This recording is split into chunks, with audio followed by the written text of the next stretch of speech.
Boa noite. Vamos então dar continuidade às mensagens em torno dos 500 anos da Reforma, falando dos 5 pilares. Hoje vamos falar um deles, como foi comentado. Mas vamos orar ao nosso Deus, pedir que Ele nos abençoe durante esses momentos. Santo Deus, muito obrigado por tudo o que está acontecendo hoje à noite aqui, e evidentemente em várias das tuas igrejas, hoje e amanhã, em cultos, não só aqui em Fortaleza, mas ao redor do mundo. E muito obrigado pelos teus caminhos maravilhosos, obrigado pela tua palavra, que através dela tu nos deste a fé que salva, através da tua palavra tu nos fizeste entender essa verdade, e graças a isso, graças ao Senhor Jesus Cristo, aplicado em nossa vida, podemos estar aqui hoje te cultuando, e tu permitindo amanhã, continuaremos essa série de mensagens em torno desse tema tão importante. E queremos te agradecer por estarmos todos aqui. Te peço que tu abençoes cada um dos que estamos aqui, que cresçamos na tua palavra. E te peço agora especificamente que tu me capacites a transmiti-la, como o pastor Jaime orou no começo, que eu consiga transmiti-la com clareza, a tua palavra de forma verdadeira. Aliás, é interessante que isso ficou bem resumido dentro daquilo que eu quero te pedir, que seja de uma forma clara e verdadeira. Capacita-nos porque dependemos completamente de Ti e é na confiança que Tu nos atendes que nós chegamos aqui agora. Em nome de Cristo te agradecemos de antemão. Amém, Senhor.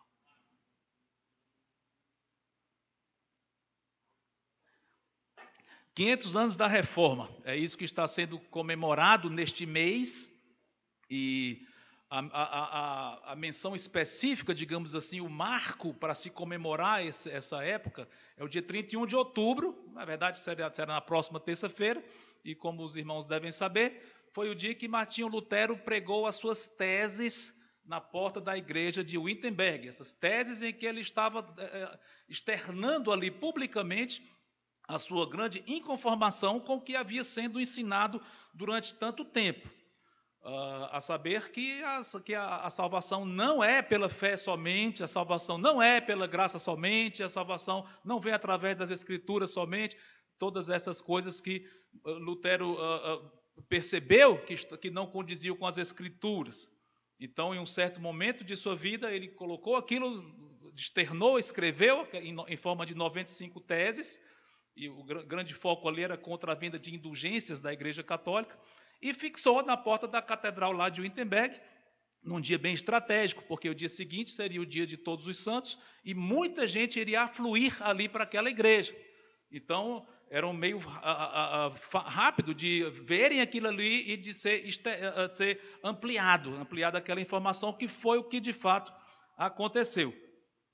A reforma é um movimento muito complexo, eu não vou falar em termos gerais do que aconteceu, até porque ontem vocês tiveram uma introdução prévia com o pastor Valnei, mas vocês devem saber, evidentemente, que é algo complexo, é difícil resumir isso a um dia específico, no caso é o dia que estamos comemorando este ano, mas evidentemente não é errado termos um marco histórico que represente o movimento.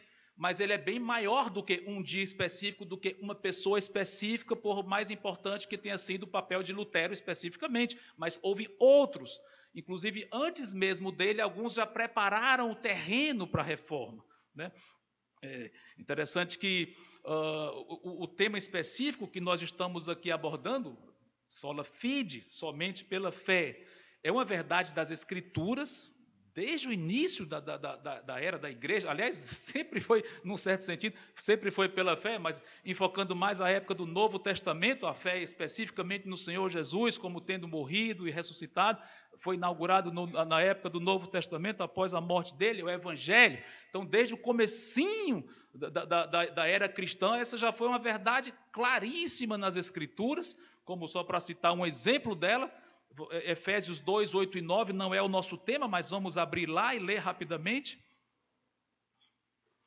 Efésios 2, 8 e 9, bem conhecido, provavelmente tenha sido citado ontem aqui, sola gratia, né? Diz assim, não é o nosso texto, mas olha só. Efésios 2, 8 e 9. Porque pela graça sois salvos mediante a fé, e isto não vem de vós, é dom de Deus, não de obras, para que ninguém se glorie. Ou seja, Aqui fala que é pela graça, mas através da fé. Pela fé nós nos apropriamos da graça que nos salva. E fé somente. Então a doutrina que a nossa salvação é exclusivamente pela fé é bem embasada. Tem vários outros versículos que nós poderíamos citar aqui agora. Nem vou mostrar agora, mas esse é só um exemplo. Ou seja, desde o início era assim.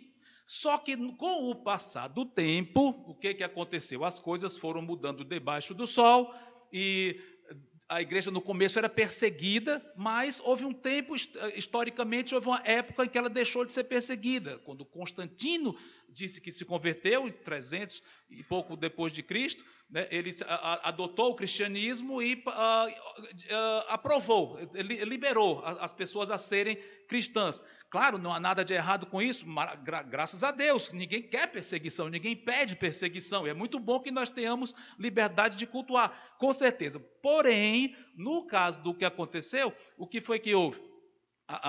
Uma vez liberando o cristianismo, ele fez o que não deveria. O que foi? Começou a conceder benefícios terrenos a líderes das igrejas. Então começou a misturar as coisas, misturar a igreja com o Estado, conceder coisas a cristãos que, evidentemente, alguns já encheram os olhos, digamos assim, dizer, opa, então é bom ser cristão, eu quero ser cristão, porque eu vou ter bênçãos do governo, digamos assim, até financeiras, privilégios, etc. E, além disso, o que foi que aconteceu? Começaram a haver uma mescla de crenças, como o romanismo era pagão, não é? Eles eram pagãos de adorar vários deuses da mitologia romana e tinha deuses gregos também. Então, o que eles fizeram? Começaram a trazer crenças pagãs e incorporar aquilo dentro do cristianismo. Então, por exemplo, divindades da mitologia até babilônica ou egípcia e tal, mudaram de nome para serem cristianizadas e poder haver essa interação, se é que podemos dizer dessa forma, esse sincretismo, a mistura entre o paganismo e o cristianismo. E então, uma série de doutrinas erradas começou a ir se desenvolvendo gradativamente. E entre essas doutrinas que foram sendo ensinadas século após século, que a salvação não é pela fé somente, que é preciso fazer muito mais para ser salvo do que simplesmente crer. E assim começaram os desvios. Aliás, cedo na história cristã, já começaram alguns desvios, até por pessoas até sinceras mesmo. Por exemplo, alguns diziam, é importante se batizar? O batismo salva. Então, é preciso se batizar para ser salvo. Olha só, regeneração batismal, o que é isso? O batismo faz a pessoa ser regenerada, nascer de novo. Começou cedinho na história da igreja, né? E isso foi aumentando e já é um acréscimo. Então, a pessoa, para ser salva, além de crer, tem que ser batizada. Se não for batizada, não é salva. Começou cedo na história da igreja. Isso, sendo acrescentados outras doutrinas, muitas superstições, etc., mistura com o paganismo, etc., deu naquilo que nós conhecemos como 1000 anos de dominação da igreja romana sobre a chamada cristandade, impondo as suas doutrinas e a Bíblia sendo deixada de lado. Aliás, mais do que deixada de lado, a Bíblia chegando a ser proibida em muitos casos. Aliás, proibida, queimada, pessoas morriam e as Bíblias eram queimadas. Foi uma coisa terrível. Por quê? Porque se as pessoas lessem nas Escrituras, iam ver, eu estou aprendendo aqui na igreja que a salvação não é só pela fé, que não é pela graça, não é pela Escritura, tem outras coisas envolvidas. E na hora que as pessoas lessem aquilo, o que ia acontecer? Não iam mais crer nas coisas que eram ensinadas. Por isso era muito importante que a Bíblia fosse tirada e as pessoas não lessem. Aliás, um ponto que contribuiu muito para a ignorância das multidões acerca das Escrituras é que ela não foi traduzida. Quer dizer, o original foi traduzido mais ou menos no ano 400 para o latim, a famosa Vulgata de Jerônimo, e ficou sendo a versão oficial da igreja. Quem não soubesse latim não entendia as Escrituras e não havia preocupação em traduzi-la. Ou seja, durante cerca de 1000 anos, o mundo ficou mergulhado em trevas, no sentido de que a Bíblia era proibida e a verdade não podia vir à tona. Mas aqui e ali, alguns que conheciam os originais, por exemplo, iam lá, liam e viam, a Bíblia diz algo diferente. E essas vozes começaram a se levantar e ensinar outros. E muitas delas pagaram com a própria vida, foram perseguidas, foram martirizadas, porque estavam ensinando algo diferente do que a igreja oficial estava impondo. Mas eram vozes que já estavam lançando as sementes daquilo que um dia iria brotar com a chamada Reforma Protestante do século XVI. E assim chegamos no nosso ponto aqui, para começarmos a falar especificamente do Sola Fide. Bom, chegamos nos dias de Lutero, e ele era uma pessoa que, sinceramente, queria estar em paz com Deus, queria fazer a vontade de Deus, e acreditava no que ele era ensinado, e a visão que ele tinha de Deus era de um juiz imparcial, que Lutero não enxergava a graça perdoadora de Deus, mas ele como alguém que exigia que fôssemos justos por nós mesmos. Então, quando ele ouvia falar de justiça de Deus, ele tremia, porque ele dizia, eu não consigo ser justo. Ele tentava ser justo, ele se esforçava, ele quase que se martirizava para isso, ele sofria. Ele se impunha até castigos corporais, digamos assim, para tentar ser justo diante de Deus, porque ele imaginava, Deus vai querer que eu seja justo, mas ele não conseguia. Tornou-se um monge agostiniano, e nas suas aflições houve um certo conforto. O cabeça da ordem agostiniana da Alemanha visitava os mosteiros onde eles estavam e visitava Lutero algumas vezes, Staupitz. E Lutero compartilhava com ele a agonia que ele tinha. E ele dizia, calma, Cristo morreu para nos salvar. Ele dizia palavras consoladoras. Olha, se você está preocupado com a ira de Deus, isso não é correto, no sentido de que pense em Cristo como alguém que lhe consola. Olha para as feridas de Cristo. Nessas feridas raiam a misericórdia de Deus. Ele morreu por nós. Então, Staupitz dizia palavras confortadoras nesse sentido. Mas uma grande virada na vida de Lutero foi quando, em certa ocasião, estudando o livro de Romanos, ele deparou com a passagem que nós vamos ler agora. Vamos para Romanos 1, 16 e 17.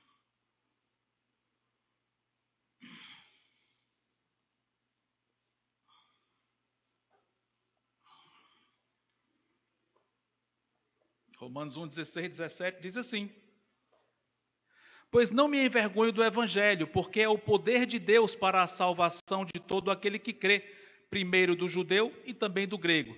Visto que, o versículo principal da nossa passagem é esse, que eu quero lançar mais luz. Visto que a justiça de Deus se revela no Evangelho de fé em fé, como está escrito, o justo viverá por fé.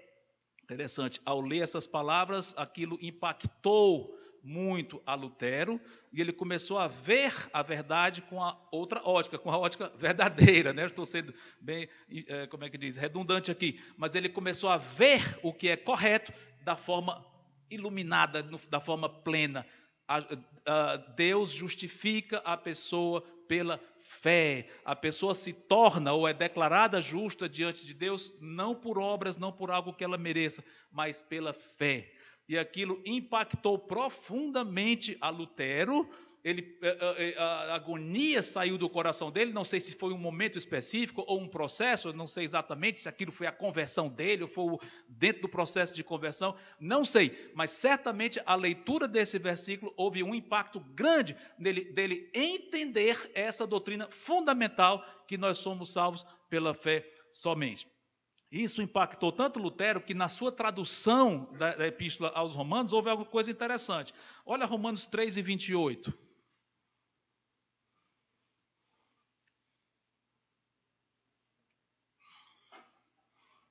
Romanos 3, 28 diz assim: concluímos, pois, que o homem é justificado pela fé, independentemente das obras da lei. Pois sabe o que o Lutero colocou na tradução dele para o alemão? Que o homem é justificado pela fé somente. Ele acrescentou essa palavra. E alguns até disseram, mas você está acrescentando palavra na Bíblia? Mas é uma tradução. A tradução você interpreta aquilo e coloca. Ele não escreveu nada errado. Tanto que Erasmus, que nem concordava com ele, até legitimou essa tradução. Não está errado. Erasmus defendeu Lutero nessa tradução. Quem não gostou foi a igreja romana. Tanto que no Concílio de Trento, algumas décadas depois, ficou furiosa e rejeitando essa tradução de Lutero. Mas mostra como ele entendeu. É justificado pela fé, e somente pela fé, não é de outra forma. Interessante que dentro desse aspecto, que mostra o impacto que essa doutrina teve sobre Lutero, um aspecto até negativo. Será que existe algum outro autor do Novo Testamento que parece contradizer Paulo? Paulo diz que a pessoa é justificada só pela fé e não por obras. Será que alguém no Novo Testamento disse algo que aparentemente é o oposto disso? Tiago, ele chega a dizer, o homem é justificado por obras e não por fé somente. E agora? A Bíblia se contradiz? Claro que não. Entendemos que os dois dizem a mesma coisa, mas um olha a raiz e o outro olha o fruto. Paulo olhava a árvore pela raiz, o homem é justificado pela fé, é a fé que o justifica. E Tiago via os frutos. Se alguém tem fé, vai ter fruto. Mas um não negava o outro. Só que Lutero não entendeu dessa forma, ele não conseguia conciliar os dois autores. Tanto que ele dizia que Tiago era uma epístola de palha, algo sem valor. Já pensou? Não sei até que ponto ele duvidava da inspiração de Tiago, não sei, mas seja como for, é um aspecto negativo do reformador considerar um livro inspirado dessa forma. Mas isso mostra o impacto que essa ideia, esse conceito verdadeiro teve sobre ele. Mas agora enfocando um pouco mais esse texto em si de Romanos, eu quero me deter mais a elaborar em cima dessa frase, conforme está dita aqui por Paulo em Romanos. Então vamos voltar para Romanos capítulo 1, versículo 17, vamos enfocar um pouco mais essa verdade em si. E para isso é importante nós entendermos o contexto dessa carta. Bom, Paulo escreveu aos Romanos, uma igreja que ele não conhecia, ele nunca tinha estado lá na companhia dos irmãos de Roma, ele estava na sua terceira viagem missionária, na cidade de Corinto, já praticamente encerrando essa viagem, e dali ele iria para Jerusalém, levando ofertas para os crentes em Jerusalém, e escreveu para os romanos. E nessa carta, como os irmãos devem conhecer, metade dela praticamente é uma exposição doutrinária, teológica, profunda e ao mesmo tempo clara, belíssima. Paulo desenvolve a doutrina de salvação até de forma sequencial ali. Ele começa com a justificação e vai indo, fala da santificação, perseverança dos santos, o santo não perde a salvação, e de glorificação. Ele vai falando tudo isso dos capítulos 1 ao 8. Então é uma carta muito forte teologicamente em termos de doutrina. E na segunda parte vai mais para a parte prática. Então ele desenvolve isso e ao mesmo tempo ele avisa os romanos que pretende, depois de ir para Jerusalém levando a oferta, ir para Roma e de lá, uma vez tendo compartilhado com a igreja de bênçãos espirituais, dele ser enviado para a Espanha. Era o projeto ministerial de Paulo. Ele dizia, eu quero que vocês me ajudem a chegar até a Espanha, que fosse uma espécie de igreja enviadora dele à igreja de Roma. Então a carta era uma carta em que ele compartilhava bênçãos através de expor essa exposição riquíssima doutrinária, teológica, e ao mesmo tempo fazer um contato para o seu futuro ministério. Esse é o propósito de Romanos. E o que será que Paulo quis dizer com o justo viverá pela fé? Qual foi o sentido que ele aplicou? Bom, não vou ler outras passagens agora, mas resumindo, o que a doutrina da justificação diz é: nós não poderíamos ser salvos por nós mesmos. Impossível. Não tem como adquirir mérito próprio, boa obra, ou oração para pessoas que já se foram, ou pagar promessas, ou isso, ou aquilo. Não tem nada que nós possamos fazer para ajustar as contas com Deus. Não tem jeito. Há um abismo intransponível entre nós e Deus. Então, como é que pode ser salvo? Como é que pode haver a salvação? Sabe como? Só tem um jeito. Alguém pagar o nosso pecado em nosso lugar. Pagar por nós. Imagine que você tem uma dívida enorme, não tem como pagar. E vem alguém, paga aquela sua dívida, é a única forma de você ser isentado. Só que para pagar o pecado humano, quem poderia pagar o nosso pecado em nosso lugar? Dilema, não é? Primeiro, teria que ser um ser humano. Lógico, alguém como nós para pagar o pecado nosso. Ser humano tinha que ser da mesma natureza, digamos assim. Mas aí o problema aumenta. Qual é o homem que poderia pagar por outro homem? Teria que ser alguém sem pecado. Claro, como é que um pecador pode pagar o pecado do outro? Nem pagou o seu próprio. Não tem como. Então tinha que ser alguém sem pecado. Mas será que existiria alguém entre os homens que não tivesse pecado nenhum? Não, porque todos nascem com o pecado original. Todos nascem com a culpa de Adão imputada em você, e além da culpa ali legal, judicial sobre você, a natureza é corrompida e fatalmente vai pecar. Não tem como. Nossa natureza é corrompida, nós estamos com a culpa sobre nós, não tem jeito. Todos os seres humanos nascem assim. E agora? A solução vocês já sabem muito bem, mas ainda tem um problema. A nossa dívida era grande demais. Não tem como pagar. Por que é tão grande? Sabe por quê? Além de nós pecarmos muito, muito, muito, desde que praticamente que nascemos, contra quem nós pecamos? Contra um Deus eterno. Olha, é muito diferente você pecar contra alguém do nosso tamanho, digamos assim, ou contra um superior a nós. Para nós entendermos isso, a gravidade do nosso pecado, imagine algo bem simples. Imagine que você tem 2 filhos pequenos, 2 crianças, e um dia um chega e taca a mão na cara do outro, falando de uma forma bem à vontade, digamos assim. Um bate, dá um tapa no outro. Opa, é grave? É. Você provavelmente, se você é um bom pai ou uma boa mãe, você vai chamar aquele agressor e vai fazer com que ele sinta na pele o que ele fez. Óbvio, isso é o que o bom pai ou uma boa mãe fazem. Agora, imagine que se, ao invés de um irmãozinho ter batido no rosto do outro, ele tivesse olhado nos seus olhos, que é pai ou mãe, com muita raiva e pá, tacasse a mão no seu rosto. Será que a punição ia ser maior? Eu espero que sim. Porque a ofensa foi muito mais grave. O menino não tem noção do que ele estava fazendo, agredindo o próprio pai ou a própria mãe. É muito mais grave a punição.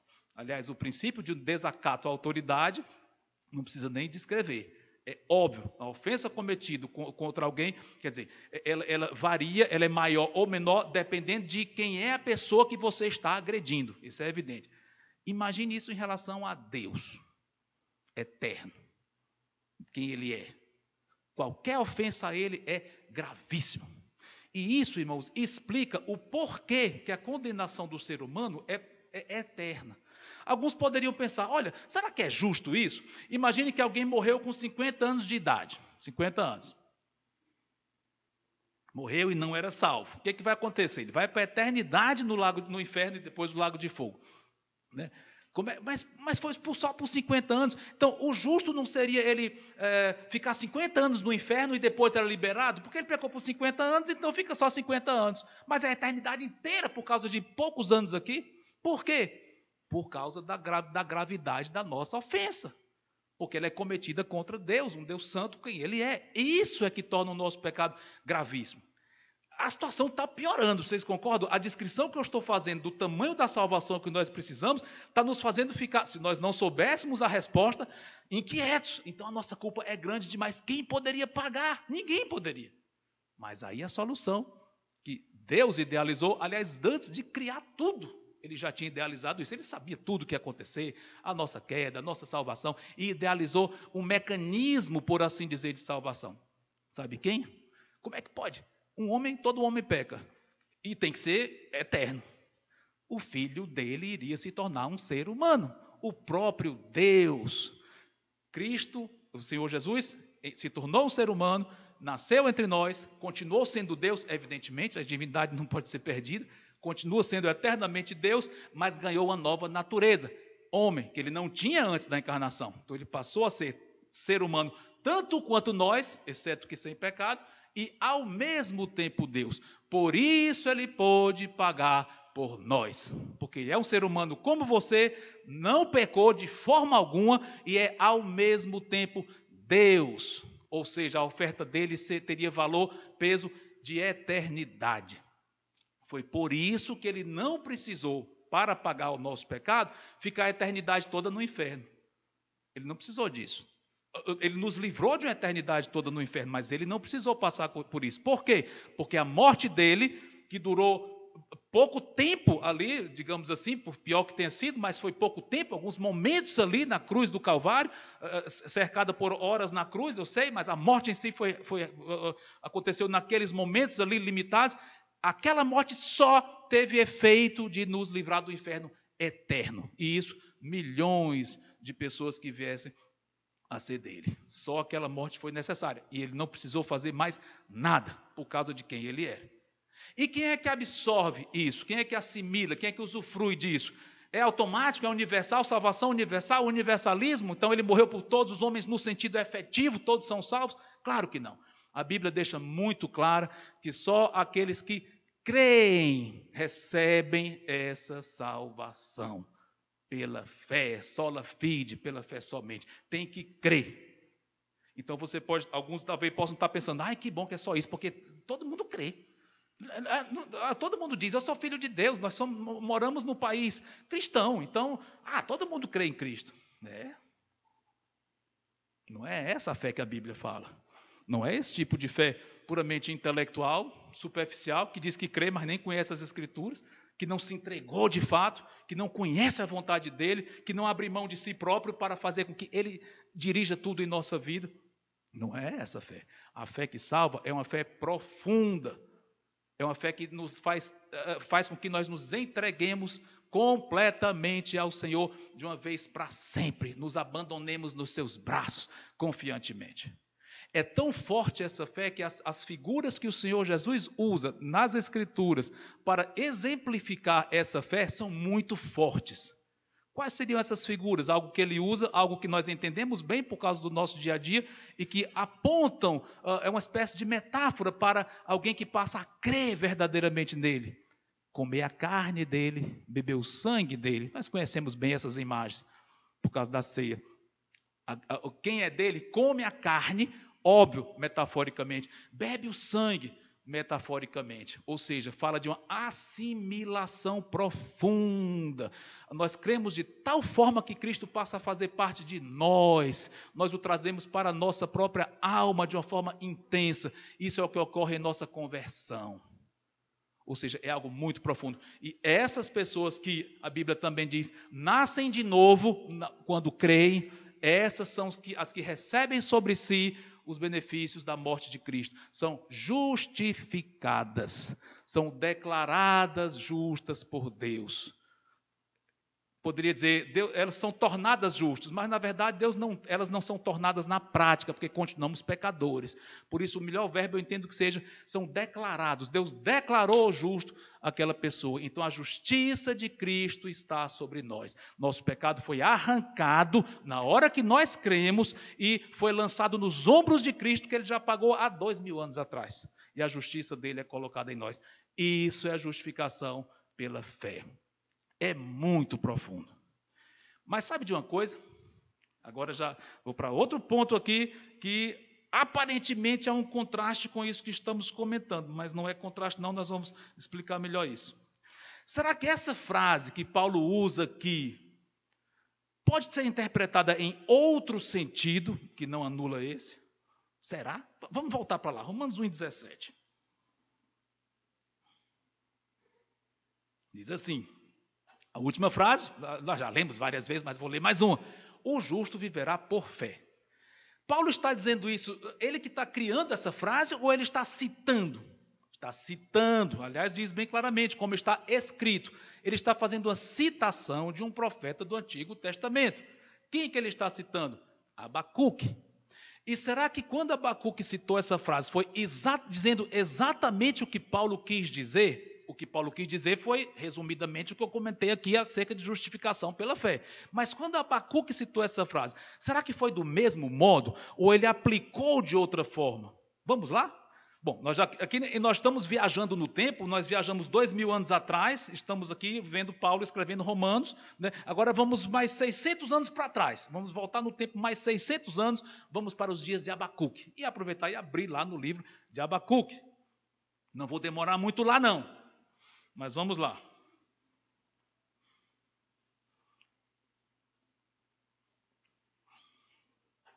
Encontraram? Talvez seja um pouco mais difícil de achar do que Romanos. Romanos é mais fácil de achar, né? Mas encontraram então Abacuque? Bom, Abacuque, como já comentei, viveu mais ou menos no ano 600 e pouco antes de Cristo. E a situação espiritual dos dias dele, como é que estava? Ruim. O reino do norte, aliás, lembra que o país, Israel todo havia sido dividido, parte norte, parte sul, parte norte era Israel, parte sul chamado de Judá, estava dividido, e a parte norte já tinha sido levada cativa pelos assírios. Nem existia mais como nação oficialmente, só havia a parte sul, capital Jerusalém. E Abacuque não estava nada satisfeito com o que ele estava vendo, e nem podia estar, porque o povo estava pecando terrivelmente. E ele se incomodou com aquilo. O povo de Deus pecando nesse nível, e Deus não está fazendo nada. Então ele derramou o seu lamento, a sua inquietação diante do Senhor. E Deus respondeu. Não vou lá porque eu quero realmente ficar pouco tempo aqui em Abacuque, mas os irmãos depois podem ler, um livro só de 3 capítulos. E Deus disse, eu vou disciplinar o povo, eu vou castigar, através dos caldeus, os babilônios. Aí aquilo, será que tranquilizou Abacuque? Não, piorou. Senhor, tu vais usar os babilônios para nos castigar? Olha só que interessante, Abacuque 1 e 12. Isso aí, eu vou ler só esses 2 versículos. Quer dizer, por enquanto. Abacuque 1, 12 e 13, ele diz assim, não és tu desde a eternidade, ó Senhor, meu Deus, meu santo, não morreremos. Ó Senhor, para executar juízo, puseste aquele povo. Tu, ó rocha, o fundaste para servir de disciplina. Tu és tão puro de olhos que não podes ver o mal, e a opressão não podes contemplar. Por que, pois, toleras os que procedem perfidamente e te calas quando o perverso devora aquele que é mais justo do que ele? Resumindo, os babilônios eram piores do que os judeus. Então ele pensou, como é que Deus vai usar alguém pior do que nós para nos castigar? Cadê a justiça de Deus? Como é que Deus pode agir dessa forma? Ele é santo. E ele derramou o coração diante do Senhor, entendo que com um espírito bom, não murmurando, não reclamando, não, mas derramou a sua inquietação diante do Senhor. E Deus respondeu. E dentro da resposta de Deus, adivinha o que foi que Deus disse? Vamos para o capítulo 2, versículo 4. Abacuque 2 e 4. Dentro da resposta do Senhor, ele diz assim, eis o soberbo, sua alma não é reta nele, mas o justo viverá pela sua fé. Pronto, essa é a fonte que Paulo citou. E o que Deus quis dizer para Abacuque? O que Abacuque quis dizer ao escrever isso? Qual foi o sentido disso? Bom, aqui fica bem claro que Deus não gosta dos caminhos dos perversos. Sua alma não é reta nele. Não se preocupe, Abacuque, eu sou santo e eu sei identificar o que é santo e o que não é. Não se preocupe, eu sei disso. O soberbo, a alma dele não é reta e eu estou, evidentemente, isso não está escrito, eu estou imaginando que seja o sentido do que Deus quis dizer. E eles vão prestar contas comigo. E realmente, no decorrer desse capítulo, não vou ler, mas ele começa a dizer, ai daquele que faz isso, os babilônios. Ou seja, Deus começa a descrever o que os babilônios estariam fazendo e dizendo, ai deles, porque eles vão pagar caríssimo pelo que eles vão fazer. Ai dos que conquistam outras terras com violência, que se apossam do que não é dele, daqueles que maltratam os outros, que zombam dos outros, dos idólatras, ai deles. Eles vão se ver comigo, Abacuque. Aquilo tranquilizou o profeta. E o impacto foi tão grande que no capítulo 3, que não vamos ler só o finalzinho, mas o capítulo 3, Abacuque responde, dá a sua reação a essas palavras do Senhor. Sabe qual é a reação dele? Escreve um cântico, um salmo. É um salmo de Abacuque, lindíssimo. Abacuque descreve aqui, não vamos ler essa parte, mas ele descreve um dia em que Deus vai punir os ímpios e vindicar o seu povo. E ele descreve um dia que Deus vai chegar, marchar triunfantemente. Naquele dia vai ter vários cataclismos acontecendo, coisas grandiosas na natureza, terremotos, montes desmoronando, até no mar vai ter cataclismos lá, grandes crises acontecendo lá, vai ter sinais nos astros, no sol, na lua, nas estrelas, vai ter sinais, coisa grande acontecendo. E ele vai punir os inimigos e vai proteger o seu povo. Será que essa linguagem é familiar para nós que somos crentes no Senhor Jesus Cristo? Será que vocês já leram algo semelhante a isso? Já. Não vou desenvolver porque eu não quero mudar o foco. A tentação é grande, mas não vou mudar o foco.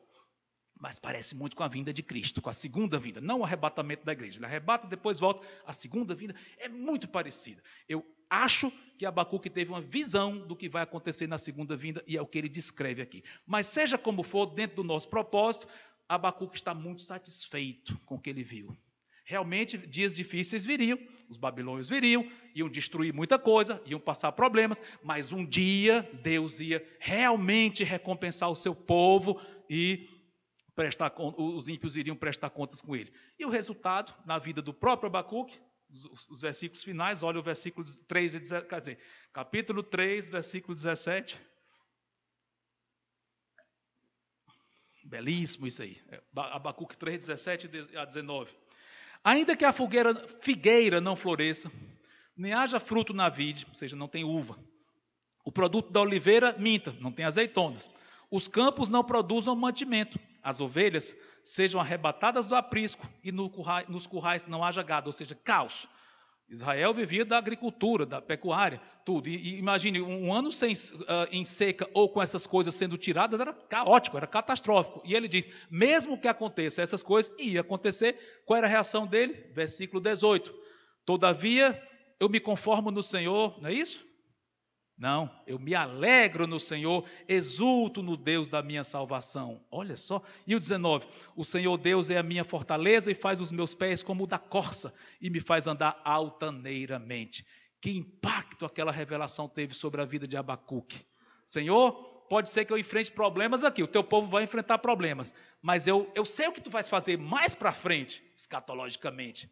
Eu sei, por isso, desde já eu me alegro e vou continuar andando altaneiramente, vou continuar te servindo, nada vai me impedir. Olha, que atitude, que aplicações podemos fazer para a nossa vida, mas eu vou já voltar para pegar o fio da meada. Mas olha só, nós vivemos em dias tão difíceis ao nosso redor, mas olhando para o que vai acontecer, esperando a Cristo voltar, nós temos ânimo de prosseguir. Pois bem, voltando para aquela pergunta que eu tinha feito aqui. Lembra qual foi a pergunta? Que eu disse, será que tem uma certa contradição aqui? Será que tem outro sentido? Vamos pegar o fio da meada. Eu falei que Paulo citou Abacuque. E Paulo citou Abacuque, evidentemente, com aquela frase, ele desenvolveu, quer dizer, ele expôs a verdade da justificação só pela fé.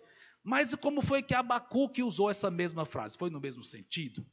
Usou num sentido um pouco diferente, aliás, ou muito diferente. Deus para Abacuque disse, o justo vai viver pela fé. O soberbo tem a alma ruim, mas o justo vive pela fé. Ou seja, Abacuque, viva pela fé em mim, confie em mim. Você não é um justo? Pois então, viva na prática, confiando em mim. Será que o sentido é distinto do de Paulo? Sim. Paulo enfatiza a raiz da nossa salvação, aquilo que nos faz ser declarados justos. E Abacuque vê o resultado. Como é que um justo vive na prática? Vive pela fé. Paulo fala de um evento em que nós nos convertemos, passamos a ter fé e ganhamos a vida eterna ali quando nos convertemos. E Abacuque diz, essa fé deve lhe guiar durante a vida inteira. Há uma contradição aí? Não, há uma complementaridade.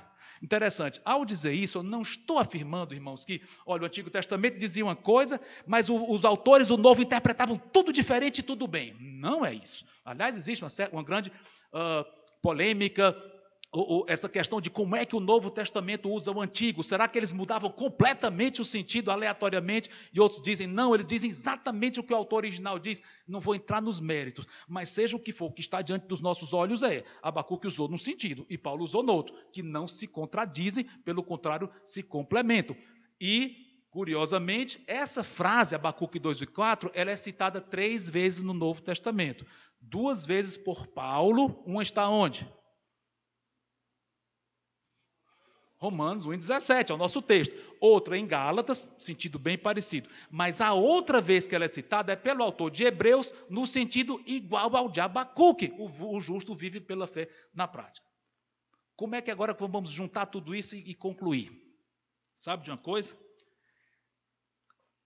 Se nós somos salvos pela fé somente e fomos justificados, nós devemos continuar vivendo pela fé em termos práticos. Essas verdades se complementam. Aliás, lembra que eu comentei sobre Paulo e qual foi o outro que parecia contradizê-lo? Tiago, parecia contradição. Não era. Analisavam a questão por ângulos distintos. Mesma coisa. Mas essa mesma frase tem essa implicação. Você é justo? Sim. Foi justificado pela fé em Cristo. Pois então, vivamos pela fé. Reconheço que estou ampliando o sentido, abrangendo, não estou me restringindo aqui ao sentido que Paulo disse. Eu sei. Aliás, quando a gente fala em sola fide, pela fé somente, se refere à conversão. Mas será que esse outro aspecto, a consequência, uma vez sendo justo, eu vou viver na prática, é só pela fé ou envolve esforço nosso? Envolve esforço nosso viver pela fé. Claro que envolve. Ou, novamente, eu estou abrangendo nesse aspecto prático. E a lição é, como é que nós podemos fechar tudo isso e trazer algumas aplicações para a nossa vida, de tudo isso que nós temos comentando? Peçamos ao Senhor para abrir os nossos olhos e nós enxergarmos a grandeza da salvação que nós temos. A justificação pela fé, sola fide. Senhor, é profundo demais, eu mal posso entender, é verdade. E se você diz isso, eu também, é profundo demais, eu mal posso entender. E, aliás, não se sinta frustrado, porque na Bíblia, em muitas cartas paulinas, por exemplo, Paulo pede a Deus: Senhor, abre os olhos dos crentes para que eles enxerguem as riquezas que ele tem. Ou seja, mesmo crentes, às vezes nós não enxergamos. Pois, primeiro, peçamos a Deus: Senhor, me faz enxergar o que é isso que eu tenho que é grande demais. Além disso, e assim nós vamos estar vivendo, vivos pela fé, sola fide, com certeza. Mas, além disso, disposição para, como Abacuque disse e como o autor de Hebreus disse, viver pela fé na prática, que aí envolve não só a fé, mas também o nosso esforço de crescer na nossa vida cristã. Ou seja, vamos desenvolver a nossa salvação, como Paulo diz isso, diz lá em Filipenses. Isso envolve o nosso esforço. E uma coisa interessante: como foi que Paulo se deparou com essa frase que impactou tanto o coração dele? O justo viverá pela fé. O que ele estava fazendo? Ele estava andando, por acaso alguém recitou essa frase do lado dele? Não. Estudo das Escrituras. Lá no mosteiro, lá onde ele estava, deve ter sido.